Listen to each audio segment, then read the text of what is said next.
今天的话，影片会分成2个部分。那前半部分的话，我会先介绍3种我觉得很适合新手、超级好种的植物。然后后半部分的话，我会带大家去建国花市看看那边有哪些100元内就可以买到的漂亮植物。那我们就开始吧。那我第一个要介绍的呢，就是那个合果玉。那这棵合果玉的话，它其实是我上次回老家的时候，我去参观一位植友的收藏，然后他送给我的。那时候它堆在旁边，其实像杂草一样。但是我翻来翻去之后发现，其实它整理一下应该还是可以长得蛮漂亮的，所以我就把它带回来。那刚带回来的时候，因为其实那位植友其实也不知道它是什么种的合果玉，那我也没有特别去查，所以其实我有一阵子都一直不知道它的名字是什么。然后直到有一次在翠上面看到有人介绍一款叫做粉红飞剑合果玉，才发现哦，这个跟我这颗好像长得一样，所以我才知道它应该就是粉红飞剑。然后它跟一般合果玉，大家常看到的合果玉有一点点长得不一样的地方是，它这边是5瓣叶子。大家可能常看到的话，可能是只有1瓣，或者是像这样子3瓣的样子。那其实合果玉的话，它是会裂叶的，就是跟龟背玉一样。更成熟的话，它其实会裂成更多片。像我这颗的话，它现在是裂成5瓣叶子。那在更多，我有看到有人说可能会裂到8瓣、9瓣也都有可能。合果玉它小的时候它是重生的，也就是说像这样子。从土里这样子冒出来，一整丛的样子。然后等它慢慢成熟之后，它这个茎就会拉长，然后从旁边伸出气根，然后给它一个攀爬柱的话，它就会顺着这样子爬上去，就是变成藤蔓的样子。但是我这边空间有限，我没办法让它这样子爬来爬去，所以应该会找时间把它砍掉，然后让它重新再生长，然后切下来的这个枝条应该也会再另外种，让它长成一盆新的合果玉这样子。它的照顾的话，基本上大多数的植物，它的照顾方式都是土干再浇水。那测试的方式就是你1只手指头这样子戳下去，戳下去，然后差不多1个指节的深度，觉得是干的，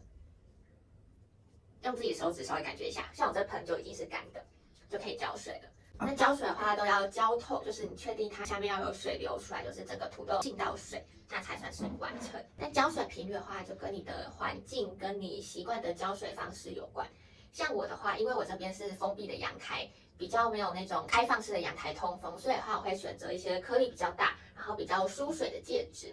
可以稍微看一下，就比较多颗粒，然后你碳土的比例比较少。我用的这个是火褐的介质，因为火褐通常比较怕烂根，就是怕水积在根部。那这种介质的话，其实蛮适用于我这边大多数的植物，所以我都统一使用火褐的介质。也有人会根据自己的环境，然后自己调配介质这样子。但我这边不太适合，因为我空间很小，我没有地方去囤放那些材料，所以我就选择直接购买市面上贩售的介质，这样对我来说比较方便。那第2棵要介绍的话，是我的老朋友小豆树。那为什么说它是老朋友呢？因为我在翠上跟 IG 上面其实已经有拍过关于它的几支影片了。它现在看起来有点可怜，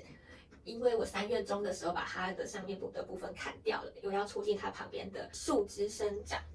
让它不会就是一枝看起来直直的比较呆板、比较无聊。我希望它可以长得比较茂密一点。到冬天停止生长前，应该有个80公分那么高，所以它真的是生长蛮快速，也可以让人快速有成就感的一棵。我觉得新手最重要的就是可以获得成就感，这样才可以让你一直持续的种下去。但小豆树它其实很耐阴，但耐阴的话，其实不代表它不需要阳光，它只是耐受度比较高，它也是需要阳光的。像我这边的话是散光的阳台，它就长得还算可以。如果太缺光的话，它就会徒长，就是形态就会变丑。那照顾方式的话，其实只要土表稍微变干就可以浇水了。因为小豆树很爱喝水，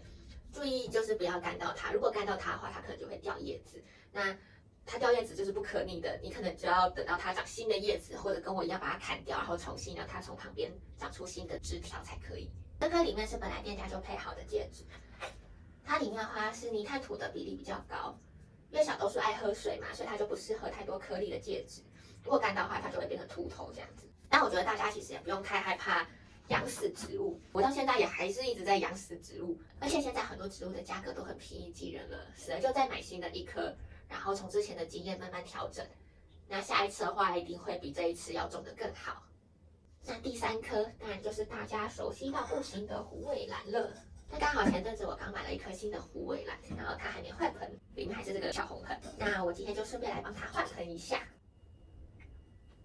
小时候我妈说虎尾兰可以吸甲醛，所以那时候买了好几盆放在家里面。但是到最后我也忘记它们怎么了，我只记得我没有很喜欢那种我们一般常看到的那种金边虎尾兰，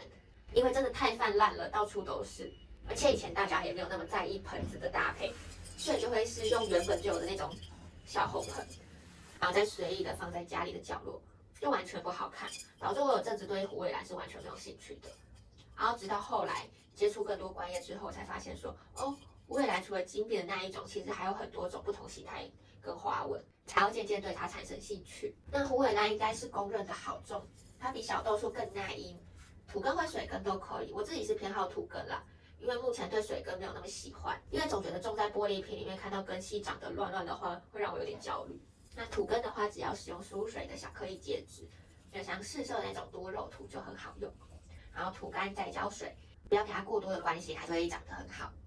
那我这颗的话是银后虎尾兰，如果大家也看腻那种金边的虎尾兰的话，我很推荐这一颗，一样好种，而且整个颜色很低调优雅，也不贵。我在建国花市买的这一颗才100元而已，只要搭配好合适的盆器的话，马上质感就会往上提升不止1倍。那这次在建国花市我也有记录有哪些便宜用。